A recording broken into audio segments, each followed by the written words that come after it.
Hey guys, welcome back to the channel. This is just going to be an overview and my opinions, my impressions on Zowie's new DW line. Is it enough at this point in the game of where other mice are, where other companies are in their click feel, their performance, their weight, etc.? Really, that's going to be the biggest factor, I think, in your purchasing decision. Nobody else is doing the enhanced receiver, and I think if you're going to lands, that could be a pretty big feature for you. If you're not feeling that wireless interference in your room, might not be as big of a deal maker for you, but I do like the enhanced receiver, and I think it works great, particularly in my room. I've got so many devices here on my desktop that, again, it's nice not feeling a stutter, a hiccup, anything in the performance as I'm using the mouse. All three of these mice, I think, perform very well at 4K. But keep in mind, on this line, you can change everything with button presses on the mouse itself. For click debounce time, it only goes from normal to fast, and I think fast is around 2 or 4. I think 4, but I could be wrong. I'll wait for Zowie to come out with official information in that regard. So keep in mind, you don't really have as much versatility with where you want to go in terms of how to change that click debounce time. I don't think there's software, at least I was not provided software. I don't have software right now for this video. Now, the biggest thing I think is the versatility in the shapes that Zowie provides. The FK2, S2, the ZA13, all drastically different. And for my hand size, I mean, I think it's just the most versatile lineup on the market right now. The FK2 is just, for me, a clear fingertip mouse. The S2, I think, is better for a hybrid grip. Somebody could palm this, especially depending on your hand size. But for me, I'd like to fingertip it, get that inner hand maneuverability, etc. And then when I'm spraying or getting a spray transfer, I can hunker down a little bit because at the height of the hump, it is actually quite a bit flatter with more surface area. I can hunker down and get a nice area where I can do that and just spray transfer and get a little bit additional stability. So it's kind of like a fingertip palm hybrid for me. The ZA13 is the most unique mouse on the market in the sense that this particular shape has not been cloned. And maybe it's because of how aggressive the back booty hump is. I mean, that is just a massive back hump. And it feels very unique. It feels very interesting. For me, I love each three of these shapes, but the S2 is the one I'm putting the most mileage in. For me, the ZA13 is probably going to be a nice pick for claw grip. I could, with my hand size, I can fingertip grip this mouse just fine.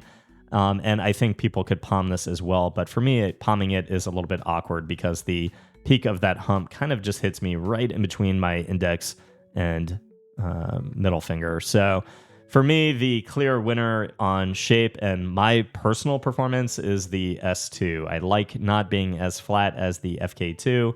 But all three of these mice, very fun and offer just drastically different experiences. And you may find yourself, of course, liking something more than what I prefer. Now, the weight of each of these three mice right now, you can see I've changed the skates on the S2 and the ZA13 to Jade Airs. I love these skates. I'm really, really enjoying them. But moving to the dots, I am at 63 grams on these two mice. And then the default skates on the FK2, I'm at 64 grams. So all three of the mice at least being under 65. And I think that's a happy spot for Zowie mice on the market. They've never gone or attempted to push for the lightest possible. And to me, perfect weight balance on the S2 and FK2. The weight, I would never pick up these mice and say, wow, these feel heavy.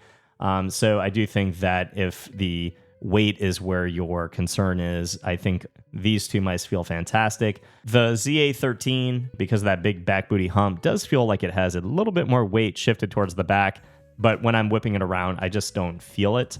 So I think they've done a nice job on the movement towards a lighter weight and something that is very well weight balanced.